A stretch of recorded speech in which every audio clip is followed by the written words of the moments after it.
ජගත් ජාතික දිනයන්නේ තතු සමාලෝචනය මේ රෑන දිනපොත.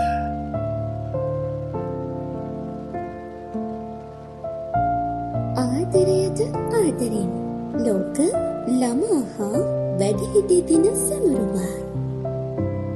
අම්මා ඕ මගේ මැනික, හෙට අපේ දවස කියලා අපේ ඉස්කෝලේ ටීචර් කිව්වා. ඕ හෙට ලෝක ළමා දිනේ. මගේ දුව දන්නවද ලෝක ළමා දිනේ කියන්නේ මොකක්ද කියලා? නෑ අම්මා. අපි මේ ඉන්නේ ශ්‍රී ලංකාවනේ.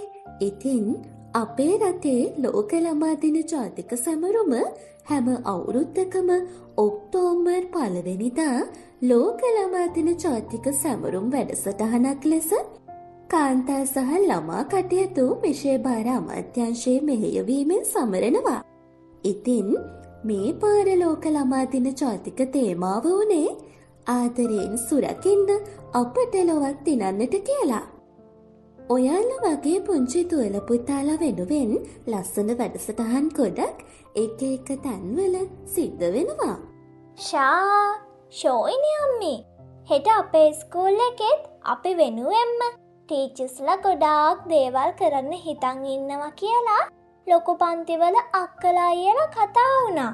ඕ පුතේ, ලස්සන ලෝකයක් හදන්න නම්, ලස්සන අනාගතයක් හදන්න නම් ඔයාලා වගේ පුංචි දරුවෝ මල් වගේ hina වෙලා ඉන්න ඕනේ. ළමා අයිතිවාසිකම් සුරැකීමට සහ ළමා ආරක්ෂාව වැඩි දියුණු කිරීමට ළමා දිනේ විතරක් නෙවෙයි, හැමදාමත් වැඩිහිටියෝ වෙන අපි හැමෝම මූලික වෙන්න ඕනේ. අම්මගේ දූගේ කතාව මොකක්ද? මේ දූ අහනවා ලෝක ළමා දිනේ ගැන. ඇයි ලෝක ළමා දිනේ විතරද හෙට? ලෝක වැඩිහිටි දිනයක් තියෙනවා. දැන් රේඩියෝ එකේ කිව්ව ඇහුනේ නැද්ද? ඒ මොකද්ද තාත්තියේ? අනේ ඔයා කියනකම් මට මතක් වුණෙත් නෑ. ලෝක ළමා දිනය සහ ලෝක වැඩිහිටි දිනය අද ඔක්තෝබර් 1 වෙනිදාට යෙදිලා තියෙන්නේ. රටක ජනගහනය ගත්තම ළමා සහ වැඩිහිටි නියෝජනය සැලකිය යුතු ප්‍රමාණයක් තියෙනවා. ළමයි කියන්නේ රටක අනාගතය. වැඩිහිටියන් කියන්නේ ඒ අනාගතය සකසන්න ලොකු කැපවීමක් කරලා ජීවිතයේ සැඳෑ සමය ගෙවන පිරිසක්. ඒ විදිහට බලද්දී ළමුන් සහ වැඩිහිටියන් යන කොට්ටාස දෙකම රටකට සම්පතක්. ඒක නිසාම ළමුන් සහ වැඩිහිටියන් සඳහා ජාත්‍යන්තර දිනයක් වෙන් වෙලා තියෙනවා. දෝනි, ඔයා අහගෙනද හිටියේ? ඔව් අම්මා. දෝනි, ඔයාට තාම මේවා ලොකුවට තේරෙන එකක් නෑ. ඔයා හැබැයි ඕනිම දෙයක් අම්මගෙනුයි තාත්තගෙනුයි අහන්න ඕනි. ඒ වගේම මතක තියාගන්න, පුංචි දරුවෝ ගැන දෙමාපියෝ වැඩිහිටියෝ හිතනවා වගේම වැඩිහිටියෝ ගැනත් පුංචි දරුවෝ හිතන්නත් ඕනි. කෝ දැන් ගිහින් නිදාගන්න. ඔව් හෙට ස්කූල් එකෙත් කරන්න වැඩ ගොඩක් තියෙයි. අම්මි රේඩියෝ එක ඔෆ් කරලා එන්නම්. දුව යන්නකෝ. හරි අම්මා. ආයුබෝවන්. ඔන්න ඉතින් මේ වෙලාවේ අපිව අහන් ඉන්න ඔයාලා දන්නවනේ අද ලෝක ළමා දිනේ.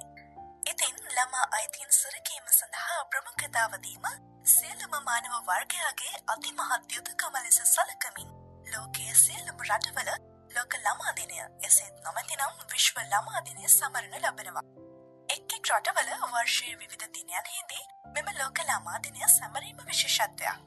වර්ෂ 1856 දී ජූනි 2 වෙනිදායේ නැරඹි ලෝක ළමා දින සැමරුම ලොව පුරා රටවල් ජූනි 1 වෙනි දින, නොවැම්බර් 20 වෙනි දින ආදී ලෙස විවිධ දිනයන් හිදී යොදාගෙන ඇති අතර ශ්‍රී ලංකාවේ ලෝක ළමා දිනය සමරනු ලබන්නේ ඔක්තෝබර් 1 වෙනිදායි.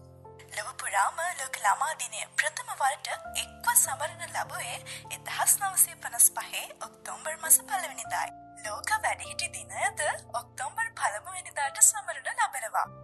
දියුණු රටවල වයස අවුරුදු 65ට වැඩි ජනගහනය වියපත් ජනගහනය ලෙසත්, දියුණු වෙමින් පවතින අප රට වැනි රටවල අවුරුදු 60ට වැඩි ජනගහනය වියපත් ජනගහනය ලෙසත් ගණන් ගණනවා. රටක ජනගහනය ප්‍රධාන කොටස් 3ක් යටතේ වර්ගීකරණය කරන්න පුළුවන්.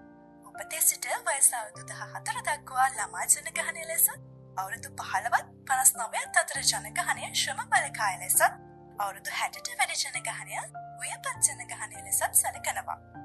ළමා ජනගහනය අනාගත නිෂ්පාදකයින් නියෝජනය කරනවා. වර්තමානයේ ඍජුවම ආර්ථිකයට දායක වෙන්නේ ශ්‍රම බලකායයි. විශ්‍රාමයන වයස්වල පසුවන්නන් ව්‍යාපත් ප්‍රජාවයි. වර්තමානයේ ළමා ජනගහනය අඩුවීමත් ව්‍යාපත් ජනගහනය ක්‍රමිකව වැඩිවීමත් දකින්න පුළුවන්.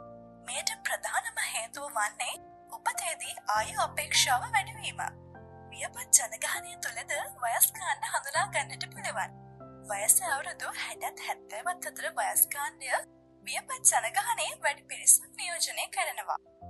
ඔවුන්ගේ බහුතරයක් තුළ මනා සෞඛ්‍යයක් ඇති අතර හොඳ කාර්යක්ෂමතාවයක්ද පවතිනවා. අන් වයස්වල ව්‍යාපත් ජනගහනයට සාපේක්ෂව මොවුන් ආර්ථිකයට ඵලදායී ලෙස යොදාගත හැකි පිරිසක්. මොවුන් රටට සම්පතක් ලෙස සිතා කටයුතු කළ යුතුයි. විශ්‍රාම යාමෙන් පසු බොහෝ වැඩිහිටියන් කිරීමට දෙයක් නොමැතිව මානසික පීඩනයෙන් පසුවීම නිසා බොහෝ විට රෝගාතුර වෙනවා. ළමුන් සහ වැඩිහිටියන් පිළිබඳව කොතෙකුත් කතා කළත් නිසි පිළිසරණක් නොමැතිව අසරණ වුණු ළමුන් සහ වැඩිහිටියන් ලොව සෑම තැනකම දකින්නට පුළුවන්.